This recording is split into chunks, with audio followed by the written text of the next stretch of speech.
함께 읽으신 창세기 32장 21절로 32절까지 말씀을 중심으로 성경이 보여주는 길 13번째 시간으로 축복의 사람 야곱이라는 제목의 말씀으로 잠시 은혜를 나누겠습니다.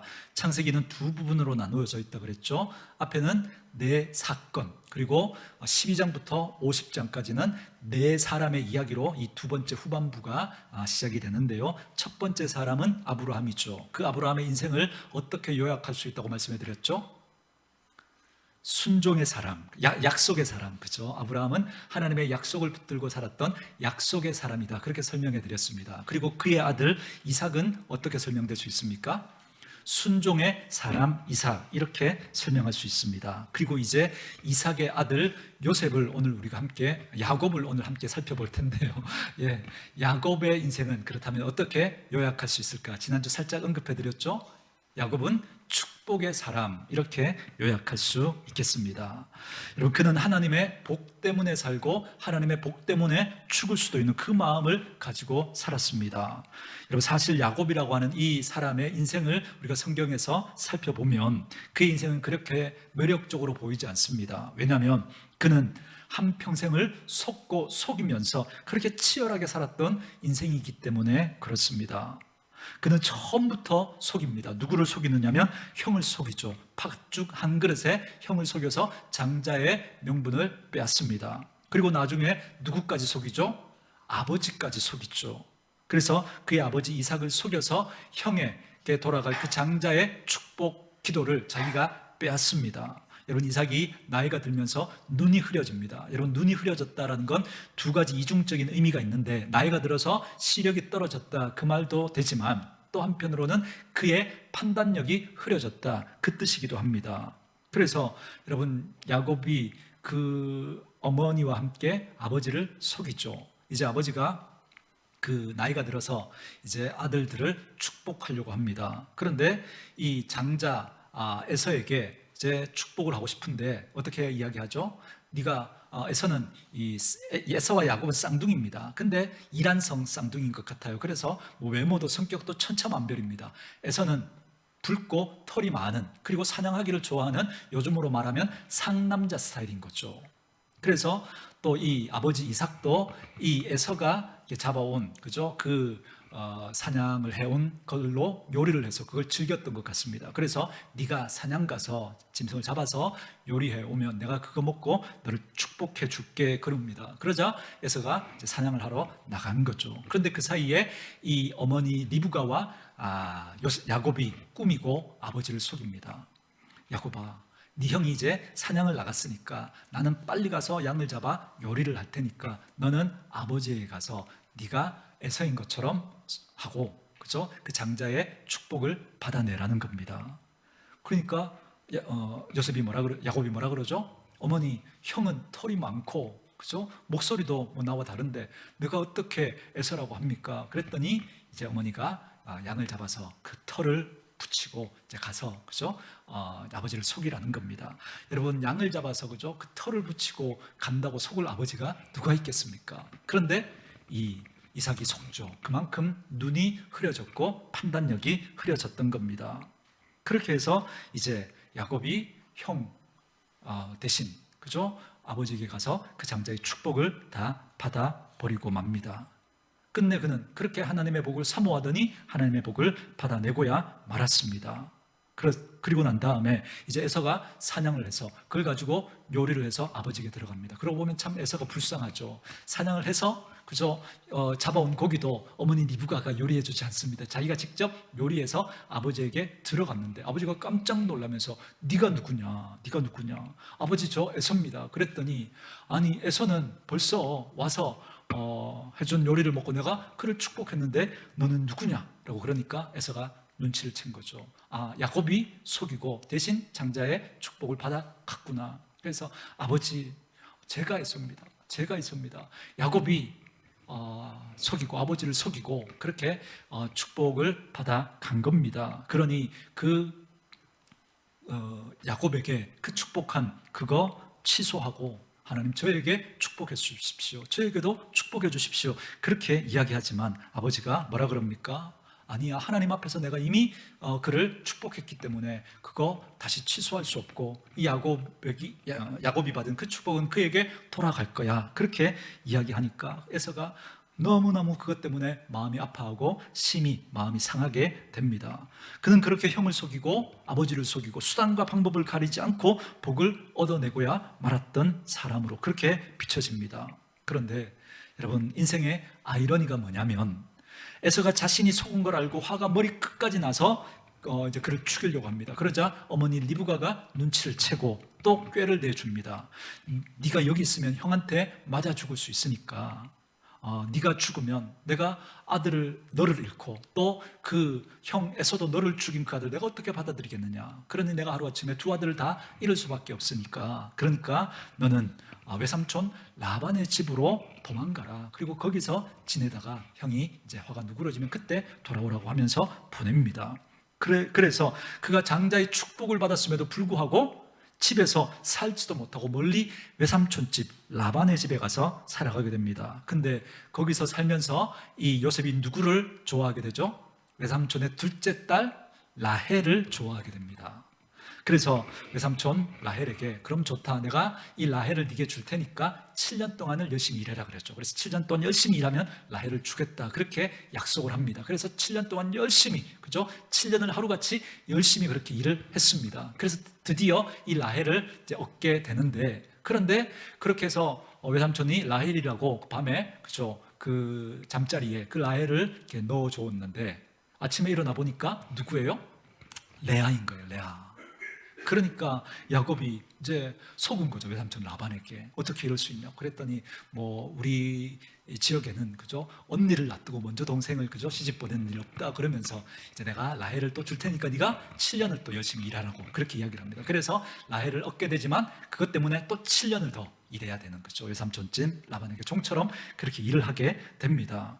어쨌든 그렇게 해서 두 아내를 얻게 되고요, 또 두 첩을 얻게 되고, 그래서 또 12아들까지 얻게 됩니다. 그런데 여러분, 재밌지 않습니까? 속여서 복을 받으려고 했던 사람이 이제 자기가 다른 사람에게 속게 되는 일이 벌어지게 되는 거예요. 여러분, 조금 더 뒤로 가면 이 라반에게 이렇게 속았던 야곱이 또 누구에게 속아요? 그의 아들들에게 속죠. 아들들에게. 그에게 12명의 아들이 있었는데 그 중에 야곱이 누구를 제일 사랑하게 되죠? 요셉, 11번째 아들. 이 요셉이 자기가 그렇게 좋아했던 라헬에게 써던 첫 번째 아들이에요. 라헬에게 자식이 없는 거예요, 자식이. 그렇게 마음을 졸이다가 늦게 어렵게 얻은 아들이, 첫 번째 아들이 바로 요셉이었던 겁니다. 그래서 요셉을 편애하면서 그렇게 사랑했는데, 그죠? 그의 형들은 이 요셉이 못마땅한 거죠. 그래서 어떻게 합니까? 죽이려고 하죠. 그런데 하나님의 은혜로 죽이지는 못하고 노예 상인에게 팔아버리게 됩니다. 그리고는 아버지에게 와서 뭐라 그럽니까? 들짐승에게 찢겨 죽었다고 속이는 거죠. 여러분, 이삭의 입장에서 한번 생각해 보세요. 여러분, 자꾸 제가 걸려서 죄송합니다. 야곱의 입장에서 한번 생각해 보세요. 야곱은 한평생, 그죠, 자신이 사랑했던 그 아들 요셉을 죽은 줄 알고 그 아들을 가슴에 묻고 그렇게 살았던 거예요. 여러분, 그 마음이 얼마나 아팠겠습니까? 여러분, 아버지 이삭을 속였던 야곱이 이제는 누구에게 속아요?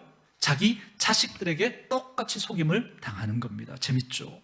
여러분, 그 아버지 야곱의 인생을 한번 생각해 보면 참으로 여러분 가슴 아픈 인생을 살았던 거예요. 그래서 여러분, 창세기 후반부에 가면, 그죠, 이제 그 야곱의 그 가족들이, 그죠, 이제 그 애굽의 바로 왕에게 가게 되잖아요. 여러분, 그때 바로 왕 앞에서 이 야곱이 자신의 인생을 어떻게 설명합니까?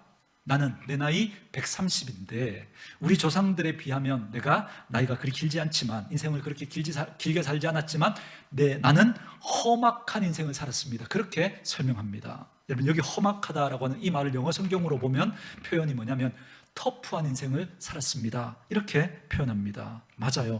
그는 속고 속이면서 정말 누구보다도 치열하게 거친 인생을 살아왔습니다. 그래서 어찌 보면 그 야곱이라고 하는 사람은 저희들하고도 어떻게 보면 비슷한 면이 참 많은 것 같아요. 그러나 저희들의 눈에 볼 때는 별로 매력적으로 보이지 않습니다. 왜요?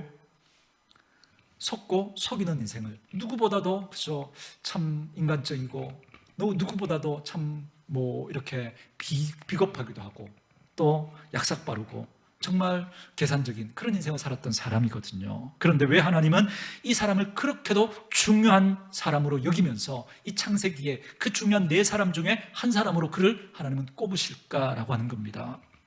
그 이유는, 제가 아무리 성경을 봐도 그 이유는 하나밖에 없어요.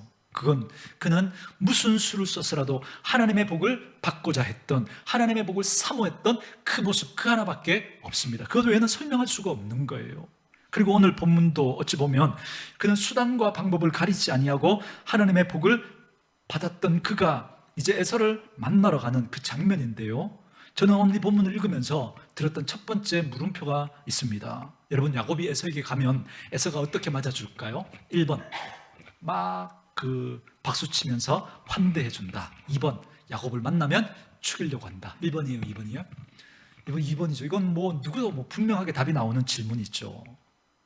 여러분, 그래서 제가 첫 번째 물음표가 드는 건 뭐냐면, 그런데 야곱은 왜 에서에게 가려고 하느냐라고 하는 겁니다. 뻔하잖아요. 에서에게 가면 죽을 게 뻔한데 굳이 에서에게 갈 이유가 어딨냐는 거예요. 수단과 방법을 가리지 않고 그는 재물을 모았거든요. 2 아내와 2 첩과 그리고 12명의 아들, 또 많은 재산도 모으게 되었습니다. 그러면 형에게 돌아가면 자신을 죽이려고 하는데 왜 굳이 형에게 갑니까? 형에게 다른 데로 가야죠. 그렇지 않습니까? 그래서 바로 여기에 제 첫 번째 질문이 생긴 겁니다. 그러나 여러분, 오늘 바로 여기에 오늘 이 상황, 요셉이 에서에게 갈 수밖에 없는, 야곱이 에서에게 갈 수밖에 없는 이 상황, 여러분, 여기에 아주 중요하고 의미심장한 내용이 깔려져 있습니다. 그게 뭐냐면, 야곱은 그곳이 아니면 달리 갈 곳이 없었다라는 걸 이야기해 주고 있는 거예요. 형에게 죽음을 당할지도 모르지만, 그러나 그래도 그나마 그 형에게 가는 것이 자기에게는 가장 안정적인 선택이 될 수 있었다라는 것입니다. 무슨 말이에요? 지금까지 그가 그렇게 아둥바둥 온갖 수단과 방법을 동원해서 그렇게 복을 받으며 살려고 했던 그의 인생의 마지막이 벼랑 끝과도 같은 거예요. 벼랑 끝과도. 뒤에는 자기를 잡으려고 외삼촌 라반이 따라오죠. 앞에는 자기를 죽이겠다고 형 에서가 지금 기다리고 있는 겁니다. 그러니까 오도 가도 못하는, 그래도 그나마 자기를 죽이겠다고 하는 혈육인 그 에서에게 가는 게 그나마 나은 선택이 될 수도 있는 그런 상황에 내몰리게 되었다는 거죠. 여러분, 이게 바로 그렇게도 하나님의 복을 추구하면서 악착같이 수단과 방법을 가리지 않고 자기 노력으로, 자기 힘으로 뭔가를 이루고 뭔가를 얻으려고 했던 삶의 결과라는 것입니다. 이게 그렇게 산 삶의 끝이라는 거예요.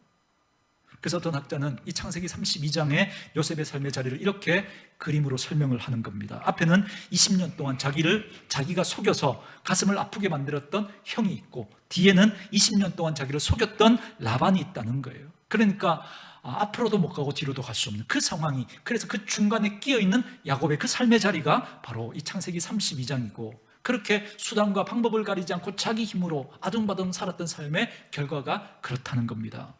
그런데 더 재밌는 건, 그가 그 에서를 만나는 그 삶의 자리에서도 그는 온갖 수단과 방법을 동원해서 자기의 잔머리를 짜내서 그 상황을 한번 모면해 보겠다고 하는 겁니다. 여러분, 야곱의 이름이 뜻이 뭐죠? 아시는 분은 한번 대답해 주세요. 야곱의 이름이 뜻이 뭐죠? 발꿈치를 잡은 자, 이런 뜻이죠. 그렇죠? 여러분, 이 야곱과 에서는 쌍둥이거든요. 에서가 먼저 태어난 형이죠. 그리고 야곱이 곧 이어서 태어나오는데 어떻게 태어나와요? 형의 발꿈치를 잡고, 그러니까 자기가 먼저 나오고 싶었던 거예요. 그래서 발꿈치를 잡고 그렇게 나올 만큼 그렇게 치열한, 어머니 뱃속에서부터 치열하게 살았던 인생이 바로 야곱입니다. 여러분, 그러나 이 야곱이라고 하는 이름의 가장 가까운 뜻은 뭐냐면 속이는 자입니다. 속이는 자. 비슷한 뜻으로 꾀가 많은 자, 잔재주를 부리는 자, 이런 의미를 가지고 있습니다. 그래서 여러분, 이 야곱은 형을 만나는, 여러분, 그 자리에서도 잔꾀를 부립니다. 어떻게 잔꾀를 부리느냐면 자기가 가지고 있는 모든 재산을 2패로 나눕니다. 가족과 재산을 딱 2패로 나눠서 형에게 이제 이렇게 시간차를 두고 보내는 거죠. 그런데 먼저 보내는 이 한쪽 패에는 어떤 사람을 보내느냐면 자기가 덜 사랑하는 사람, 그 다음에는 자기가 더 사랑하는 사람, 그리고 마지막에는 자기가. 그죠?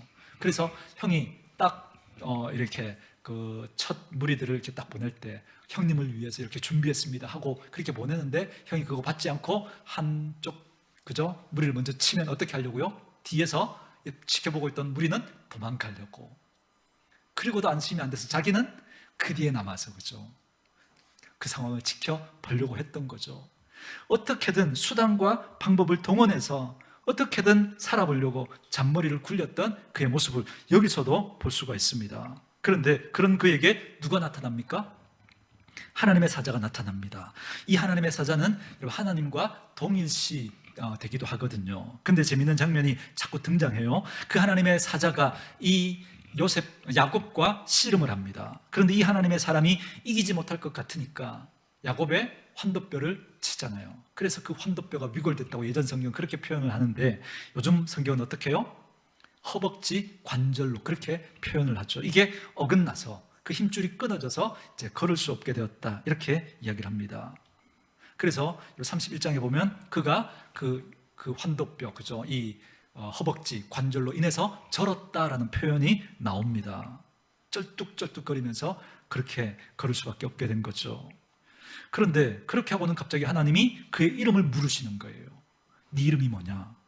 그때 야곱이 저는 야곱입니다 라고 대답하니까 그의 이름을 야곱이 아니라 이스라엘로 바꿔주는 내용이 바로 오늘 본문입니다. 자, 아까 제가 야곱의 이름의 뜻이 뭐라 그랬죠? 속이는 자 그렇게 설명해 드렸죠. 그럼 이스라엘의 뜻은 뭔가요? 이스라엘, 하나님이 뭐한 자? 하나님과 겨루어 이긴 자 이런 뜻을 가지고 있죠. 저는 이 말씀을 묵상하는데 제게 떠오르는 두 번째 또 물음이 생겼습니다. 사람이 하나님을 이길 수 있는가? 사람이. 이 질문을 가지고 오늘 설교를 한번 잘 들어보시기 바랍니다. 사실 오늘 본문은 이런 얘기를 해주는 겁니다. 그의 인생은 복을 추구하는데 그의 이름처럼 수단과 방법을 가리지 않고 사람을 속이면서까지 자기 힘으로 어떻게 해서든 그죠? 무언가를 얻어내고 무엇인가를 이루려고 했던 그런 삶을 살았던 거예요. 그런데 그렇게 산 삶의 자리 그 마지막이 어떻게 되었다는 거예요? 벼랑 끝에 내몰렸다는 겁니다. 한순간에 모든 것을 다 잃어버릴 수도 있어요. 그가 그렇게 아내를 얻고 자식들을 얻고 많은 재산을 모았지만 이제 한순간에 그 모든 것들을 다 잃어버릴 수 있는 그 지경에 이른 겁니다. 이게 바로 오늘 본문입니다. 그래서 오늘 본문 이후부터 하나님은 그가 어떤 식으로 복을 추구하면서 살아야만 정말 하나님의 복을 받는 축복의 사람으로 살아갈 수 있는지를 보여주시는 본문이 바로 오늘 본문입니다. 그래서 저는 오늘 본문이 너무너무 중요하다고 생각합니다. 저와 여러분도 어떤 식으로든 복을 받는 그런 인생을 살려고 그렇게 몸부림치며 살아온 삶의 자리가 지금 오늘 여기까지의 자리인 거예요. 야곱처럼 살았다라고 그렇게 말할 수는 없겠지만 그래도 나름대로 내가 할 수 있는 최선의 방법으로 내가 할 수 있는 모든 수단과 방법을 다 동원해서 내 머리를 짜내가면서 어떻게 하면 더 많이 가질 수 있을까? 어떻게 하면 더 높아질 수 있을까? 어떻게 하면 더 많은 것을 이룰 수 있을까? 그렇게 애를 쓰며 살아온 삶의 자리가 지금 오늘 여기까지 이 자리란 말이죠. 그렇다면 우리들의 마지막도 여러분 이 야곱과 별반 다르지 않을 수 있다는 겁니다. 그렇게 산 삶의 결과가 한순간에 뭔가 이룬 것 같지만 뭔가 잡은 것 같지만 그러나 이 한순간에 모든 것을 다 잃어버릴 수도 있는 그런 삶이 하나님 없이 내 힘으로 살아온 인생의 결과라는 겁니다. 그래서 그런 야곱의 인생을 이제 하나님께서 바꾸십니다. 그 방법 말고 이 야곱을 새로 빚어가시는 하나님의 마음을 살피시면서 어떻게 해야만 정말 축복의 사람으로 살아갈 수 있는지 그걸 깨닫고 돌아가는 은혜가 오늘 이 시간에 꼭 있기를 주의 이름으로 축원합니다. 그 마음으로 오늘 말씀을 살피면요, 첫 번째 말씀은 이겁니다. 하나님 앞에서 내가 누구인지를 분명히 알아야 한다는 것입니다. 하나님 앞에서 내가 누구인지를. 자, 24절부터 27절 말씀 우리 한번 읽어볼까요? 같이 읽습니다. 시작. 야곱은 홀로 남았더니 어떤 사람이 날이 새도록 야곱과 씨름하다가 자기가 야곱을 이기지 못함을 보고 그가 야곱의 허벅지 관절을 치매 야곱의 허벅지 관절이 그 사람과 씨름할 때에 어긋났더라. 그가 이르되 날이 새려하니 나로 가게 하라. 야곱이 이르되 당신이 내게 축복하지 아니하면 가게 하지 아니하겠나이다. 그 사람이 그에게 이르되 네 이름이 무엇이냐? 그가 이르되 야곱이니이다. 아멘. 첫 번째는 이겁니다. 그렇게 하나님의 사람과 홀로 남아서 씨름하던 그에게 하나님께서 환도뼈를 상하게 하십니다. 그래서 31절에 보면 그가 절었다 이렇게 말하죠. 그리고 그 이후에 성경을 읽어보면 그가 무엇을 의지하지 않고는 걸어갈 수 없는 사람으로 그렇게 표현됩니다. 여러분, 저는 이게 아주 의미심장한 표현이라고 생각합니다. 그는 그동안 어떻게 살아왔어요? 자기 힘을 의지하고 자기 힘만으로 살아왔던 그의 인생이었습니다. 그런데 이제는 자기 힘으로는 걸을 수조차 없는, 지팡이를 의지하지 않고는 이제는 걸어갈 수도 없는 그런 사람이 되어버렸다는 겁니다. 성경은 이걸 보여주고 있는 거예요. 그렇게 자기 힘으로 살았던 삶의 결과가 이렇게 된다는 겁니다. 그런데 그 변화의 자리, 그 변곡점의 그 자리가 바로 오늘 본문에 등장합니다. 한번 자세히 살펴볼까요? 그렇게 두 패를 나눠서 자기 앞에 보내놓고는 그는 혼자 남아서 하나님의 사람과 씨름을 하고 있는데 좀처럼 이 씨름이 끝나지 않습니다. 한참 씨름하다가 이제 하나님이 야곱의 환도뼈를 칩니다. 그리고는 이제 야곱을 떠나가려고 하니까 이 야곱이 나를 축복하지 않으시면 저는 절대 보내드릴 수 없습니다라고 이 하나님의 사람을 붙드는 거예요. 그랬더니 이제 그 다음 이야기는 여러분 어떻게 진행이 돼야 됩니까? 난 널 축복할 수 없어 뭐 이렇게 말씀하시든지 아니면 그래 내가 널 축복하마 라고 하고 뭐 그렇게 이야기가 전개되어야 되는데 뭐라 그래요? 네 이름이 무엇이냐 이렇게 묻는 거예요. 저는 이 말씀을 묵상하면서 바로 이 부분이 제게는 너무나 충격적으로 다가왔습니다. 왜냐하면 하나님이 제게 이렇게 물으시는 것 같았거든요. 너는 누구냐? 네, 경주 온누리교회 담임 목사입니다. 아니, 네가 가진 직함 말고, 네가 하는 일 말고, 네가 가진 그 물질 말고, 네가 하고 있는 어떤 것으로, 네가 가진 어떤 것으로 너를 설명하지 말고 너는 내 앞에서 누구냐라고 그렇게 물으시는 것 같았습니다. 저는 여러분도 하나님 앞에서 한번 이 질문에 답을 해보셨으면 좋겠습니다. 너는 누구냐? 네가 하는 일 말고, 네가 가진 직함 말고 하나님 앞에서 하나님이 너는 누구냐라고 물을 때 여러분은 뭐라고 하나님 앞에 나를 그렇게 설명하시겠습니까? 대답하시겠습니까? 저는 이 질문이 어떻게 들리느냐면 야곱아, 너에게 복을 받고 싶으냐? 그러나 복을 받기 전에, 복을 받고자 하기 전에 네가 지금까지 걸어온 너의 인생을 한번 돌아보거라. 저는 이렇게 들리는 거예요. 너 어떻게 지난 20년 동안 살아왔니? 너는 어떻게 지난 시간들을 살아왔느냐? 그렇게 살아온 네가 지금 내 앞에서 너는 누구냐라고 그렇게 하나님이 물으시는 겁니다. 그리고 제게도 그렇게 물으시는 것처럼 들리는 거예요. 이 말씀을 묵상하는데 목사로 설명되는 너 말고, 여기저기서 말씀을 전하는 그런 너 말고, 네가 가지고 있는 직함, 그걸로 불리는 너 말고 넌 누구냐? 너는 내 앞에서 도대체 누구냐라고 이렇게 묻는 것처럼 들렸습니다. 여러분은 누구십니까? 장로님, 권사님, 안수집사님, 사장님, 과장님, 선생님, 여러분 이런 대답 말고 하나님 앞에서 그 모든 허울들을, 여러분이 가지고 있는 그 직함, 타이틀, 하는 일 다 내려놓고 하나님 앞에서 나는 과연 누구인가? 오늘 이 야곱이 앞으로도 갈 수 없고 뒤로도 갈 수 없는, 앞으로 가면 형에게 죽을 것 같고 뒤로 가면 라반에게 붙들려서 또 어려움을 당할 것 같은 그런 상황에서 지금 많은 것을 가지고 있지만 그 가진 것이 아무것도 도움이 되지 않는, 아무런 의미도 없는 것 같은 그런 상황 앞에서 하나님이 야곱에게 물으시는 거예요. 너는 누구니? 너는 어떻게 살아왔고 지금 어떤 모습으로 내 앞에 있는지 너는 누구라고 내게 대답할 수 있느냐? 그렇게 물으시는 그 주님의 물음과도 같은 거예요. 여러분 어떻게 대답하시겠습니까? 여러분 학개서에 보면 이런 말씀이 있습니다. 1장 5절 말씀에 보면 그러므로 이제 만군의 여호와가 이같이 말하노라 너희는 너희의 행위를 살필지니라. 여러분 학개 선지자가 왜 이런 말씀을 하느냐면, 여러분 당시 이스라엘 백성들은 그 바벨론의 포로로 살다가 성전을 짓고 예루살렘을 다시 회복하기 위해서 돌아왔거든요. 그런데 성전을 짓다가 이런저런 어려움과 방해가 있으니까 포기해버리고 성전은 그냥 다 이렇게 무너지고 회파되어져 있는데 하나님의 사람, 이스라엘 사람들은 완벽한 집에, 그러니까 잘 꾸며진 집에 살면서 거기에 온갖 좋은 것들을 그렇게 쌓아두며 살아가면서 교회야 어찌되든 하나님의 집은 어찌되든 말든 자기들은 잘되기를 원했던 거예요. 그때 하나님이 말씀하시는 겁니다. 너희들은 무슨 행동을 하고 있는지 너희는 스스로 한번 살펴보거라. 너희가 하나님 앞에 복을 받을 만한지 그렇지 못한지 한번 너희의 행동을 살펴보거라. 너희는 너희의 배를 불리기 위해서 너희 집안에 많은 것을 쌓아놓고 아름답게 꾸며놓고 살아가고 있지만 정작 내 집은, 하나님의 집은 어떤지 한번 생각해보거라 라고 물으시는 겁니다. 그러면서 7절에 다시 한번 이렇게 물으시는 거예요. 만군의 여호와가 말하노니 너희는 너희의 행위를 살필지니라. 이게 무슨 말이냐면 다시 한번 너희의 행동을 살펴보고 나서 그리고 너희들의 삶을 한번 점검해 보라는 겁니다. 그렇게 노력했는데도, 그렇게 애를 썼는데도 그것이 너희에게 기쁨을 주더냐? 그러니까 그렇게도 너희가 내 일에는 관심 없이 하나님의 집이야 무너지든 말든 상관없이 그렇게 너희의 것을 위해서 악착같이 애쓰며 살았는데, 그래서 뭔가를 얻은 것 같은데, 그런데 그것이 너희에게 만족을 주더냐? 너희에게 기쁨을 주더냐? 그렇게 지금 물으시는 거예요. 지금 너희의 모습을 보니까 왜 그런지 아느냐? 왜 그것이 너희에게 기쁨을 주지 못하는지 아느냐? 너희들의 모습을 보니까 너희가 지금 내게서 떠났기 때문이야. 이렇게 말씀하시는 겁니다. 오늘도 하나님 저와 여러분에게 묻고 계신 거죠.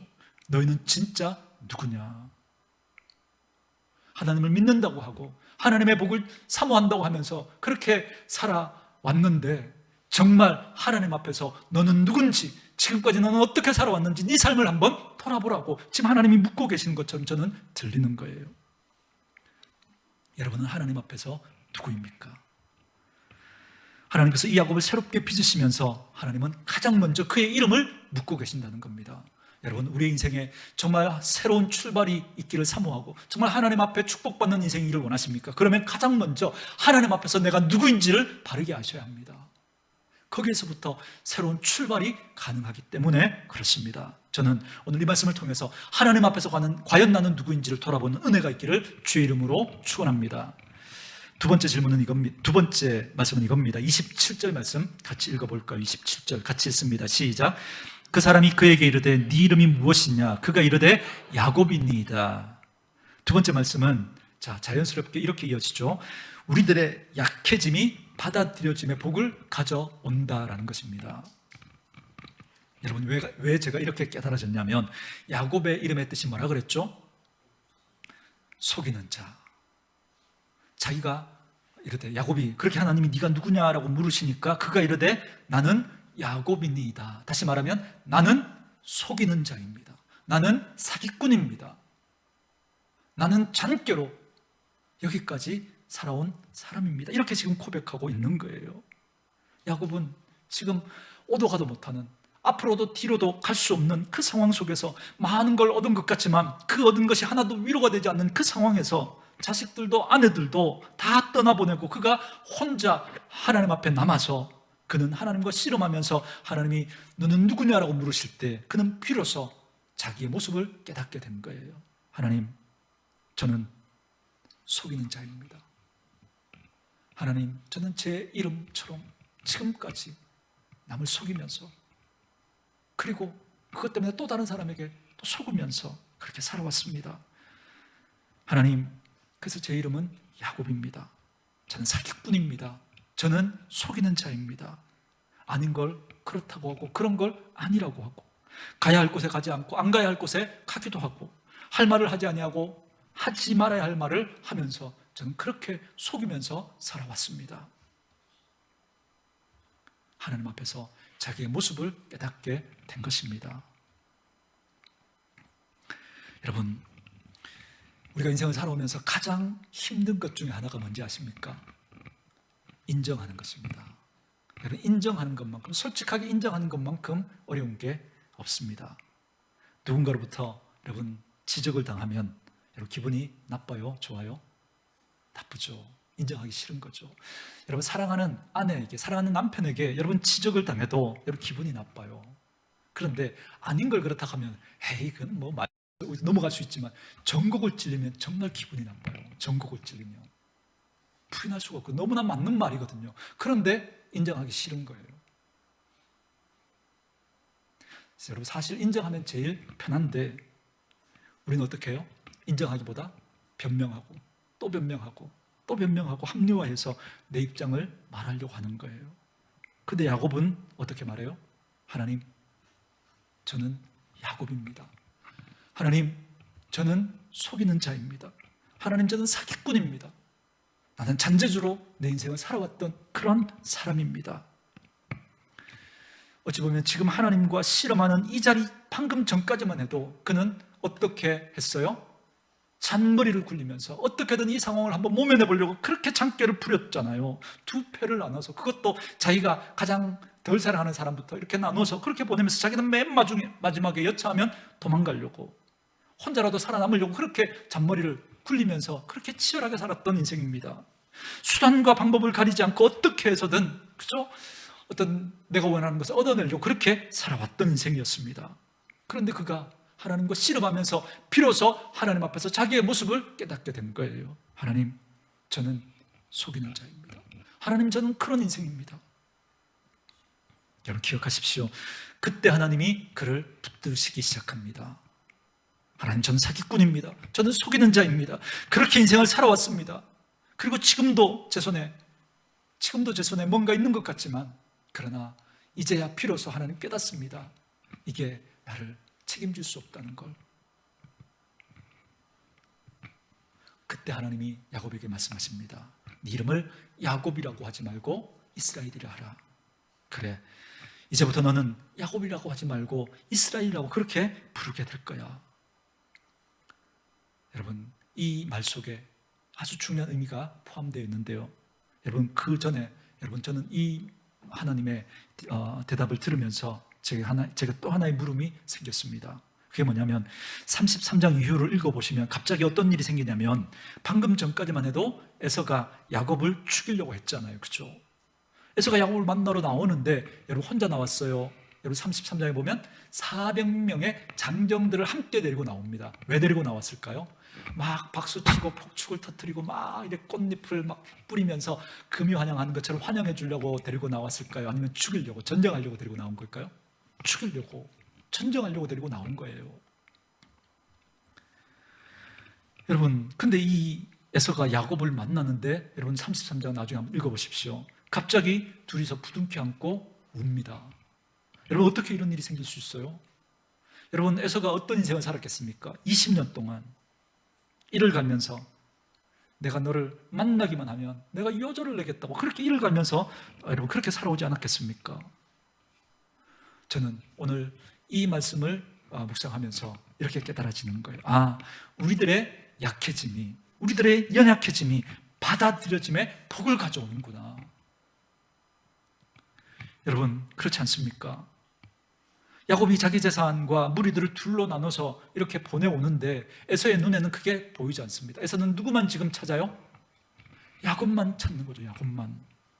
그렇게 두 패를 나눠서 보내오는데 뭐 형을 위해서 준비했다 들리지 않습니다. 누구만 찾는 거예요? 야곱만 찾는 거예요. 야곱만. 그런데 저 멀리서 야곱이 걸어오는데 어떻게 걸어와요? 쩔뚝쩔뚝 환도뼈 그죠? 이게 위골됐으니까, 그 허벅지 다리 힘줄이 끊어졌으니까 이제 지팡이를 짚고 쩔뚝쩔뚝 그렇게 걸어오는 겁니다. 그때 이 에서의 마음이 녹아진 거죠. 아니, 나한테 그렇게 몹쓸 짓하고 그렇게 아버지까지 속이면서 그렇게 나갔으면, 멀쩡하게 돌아오면 뭐라고도 하겠는데, 그런데 미웠던 동생이 저기서 쩔뚝쩔뚝거리면서 온전치 못한 모습으로 오는데, 그때 그의 마음이 무너지는 거예요. 그 순간 에서의 마음이 무너졌구나. 저 녀석 그렇게도 잘 살아보려고 그렇게 아버지까지 속이면서 그렇게 몸부림치더니 기껏 저 모양이냐, 기껏 저 모양이냐. 그 에서의 약해진 그 모습이, 야곱의 약해진 그 모습이 에서의 마음을 녹인 겁니다. 여러분, 야곱이 가진 거 에서는 가지지 않았습니까? 400명의 장정을 데리고 나왔어요. 야곱의 눈에는 그게 들어오지 않습니다. 그런 거 나도 얼마든지 있다는 거예요. 우리는 그게 복인 줄 알았는데, 예수 믿고 우리는 그렇게 하면 그렇게 복 받을 줄 알았는데, 예수 안 믿는 사람들 보니까 우리보다 더 잘 살아요.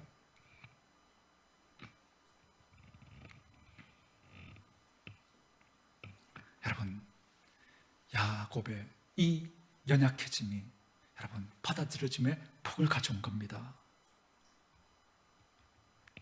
여러분, 이 방법은 절대로 야곱은 생각해낼 수 없었던 방법이거든요. 형과 화해하기 위해서 돈이면 될 것 같았어요. 형과 화해하기 위해서는 여러분 물질이면 될 것 같았어요. 그런데 하나님은 그의 환도뼈를 치십니다. 그 순간 그의 몸에 장애가 생겨서 다리를 절게 된 거예요. 그렇게 다리를 저는 동생이 저 멀리서 걸어올 때 그의 모습을 보면서 아마도 에서의 마음은 그냥 그동안 품었던 그 원한들 다 잊어버리고 그를 품에 와락 안게 되는 겁니다. 여러분, 우리가 때로 하나님 앞에 어떤 모습으로 나아가고 있습니까? 내가 하나님 앞에 돈을 많이 벌어서 하나님을 위해서 헌금을 많이 하면, 내가 가진 재주와 내가 가진 실력으로 하나님을 위해서 뭔가 큰 걸 해드리면, 그러면 하나님이 나를 받아주시고 축복해 주실 줄로 우리는 그렇게 생각하지만 그렇지 않다는 거예요. 여러분, 무엇을 하나님을 위해서 드리면, 우리가 하나님을 위해서 무엇을 하면 하나님이 그것 때문에 우리에게 감동을 받으시겠습니까? 아닙니다. 저와 여러분의 연약함이, 저와 여러분의 부족함이 하나님 앞에서 있는 모습 그대로 하나님 앞에 우리를 내어놓는 그것이 바로 하나님께서 우리에게 가지셨던 그 마음을 풀고 우리를 와락 끊어안는 그 모습이 될 것입니다. 여러분, 이 말씀 한번 찾아보시겠습니까? 시편 34편 18절입니다. 시편 34편 14절 말씀.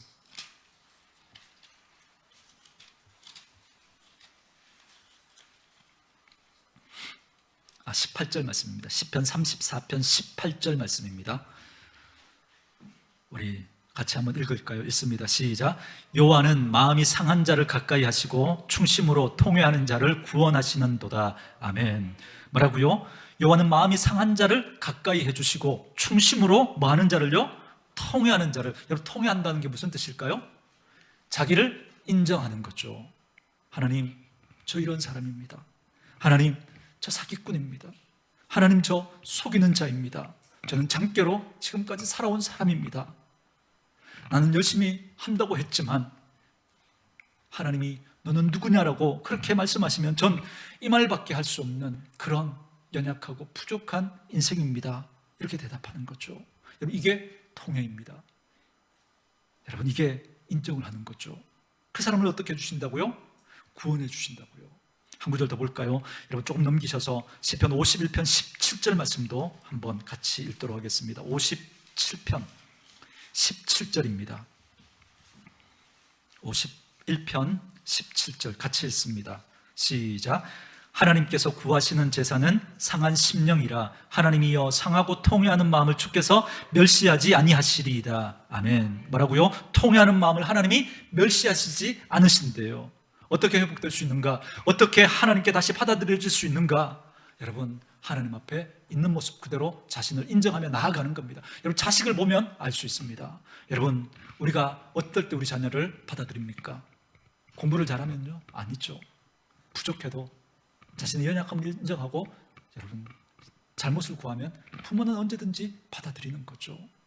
제가 자식들에게 잘못했지만 한 가지 잘한 게 있다면, 자식이 어떤 잘못을 했어도 아빠 잘못했어요 그러면 제가 뭐든지 용서해주고 안아줬습니다. 그거 하나는 제가 좀 잘한 것 같다는 마음이 들기도 하는데, 여러분, 우리 하나님이 그런 거죠.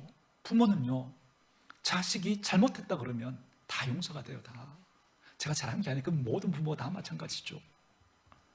여러분, 자꾸 부모에게 아니라 그러고 변명하고 합리화하고 자꾸 여러 가지 이유를 대면 부모는 그 자녀를 받아들이기가 어렵거든요. 부모라도 엄마 잘못했어요, 아빠 제가 그랬어요. 그러면 여러분, 그럼 끝나는 거잖아요. 그냥 그걸 숨기려고 하고 그걸 포장하려고 하고 그걸 변명하려고 하니까 여러분, 새로운 출발의 시간은 자꾸 늦어질 수밖에 없는 겁니다.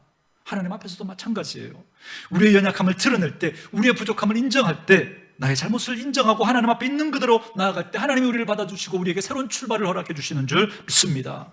오늘 새로운 출발을 사모하는 그런 분들이 있다면 오늘 이 말씀이 깨달아질 수 있기를 주의 이름으로 축원합니다.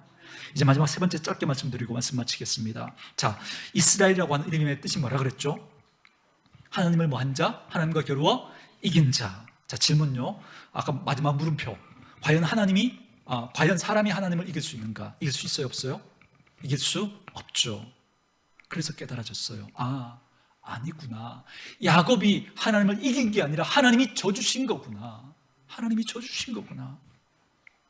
그가 자신의 연약함을 인정하고 자기 인생에 대한 후회와 함께 하나님 앞에 정직하게 노출하고 하나님 앞에 무릎 꿇으니까 하나님이 야곱을 받아들여 주셨을 뿐만 아니라 그에게 져주시는 거예요.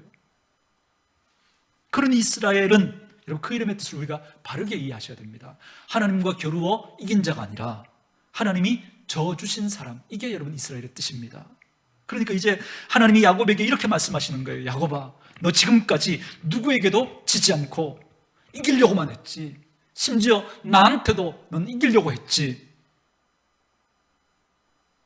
그러나 네가 이제 내 앞에서 너의 연약함을 인정하고 무릎 꿇는 모습을 보니까 이제 앞으로 내가 너에게 져주마. 우리가 하나님 앞에 무릎 꿇으면, 우리가 하나님 앞에 나를 인정하고 무릎 꿇으면 하나님이 우리에게 져주시는 인생 될 줄 믿습니다. 저는 이 말씀을 묵상하다가 하나가 더 깨달아졌습니다. 하나님이 우리에게 져주신다는 게 결국은 하나님이 우리를 은혜로 봐주시는 거구나. 맞아요. 하나님이 우리에게 져주신 거예요. 여러분, 만약에 하나님이 우리를 이기시잖아요. 그럼 하나님 앞에 설 수 있는 사람은 아무도 없습니다. 오늘 이 자리에도 우리는 하나님 앞에 설 수 없어요. 만약에 하나님이 우리를 이기신다면, 우리가 잘못한 것에 대해서 꼬치꼬치 물으시면서 하나님이 거기에 대해서 다 갚으시면 설 수 없는 거죠. 우리 살지 못해요. 우리 하나님 앞에 설 수 없습니다. 하나님이 우리에게 져주셨기 때문에, 그 은혜 때문에 우리는 지금도 서 있고 앞으로도 살아가게 될 것입니다. 그래서 우리는 은혜 아니면 살아갈 수가 없는 거죠. 그런 이스라엘이라고 하는 그 이름을 여러분 들을 때마다, 떠올릴 때마다 이렇게 생각하시기 바랍니다. 하나님이 져주신 사람들, 하나님이 은혜로 붙드시고 이끄시는 사람들, 여러분 이렇게 생각하시고 그 사람이 바로 저와 여러분이라는 사실을 여러분 꼭 기억할 수 있기를 바랍니다. 그 하나님의 은혜가 저와 여러분, 그리고 우리 가정을, 우리 교회를 새롭게 하는 그런 출발을 가져오게 될 것임을 믿으시고 그 주님 꼭 붙들고 살아가는 저와 여러분 될 수 있기를 주의 이름으로 축원합니다.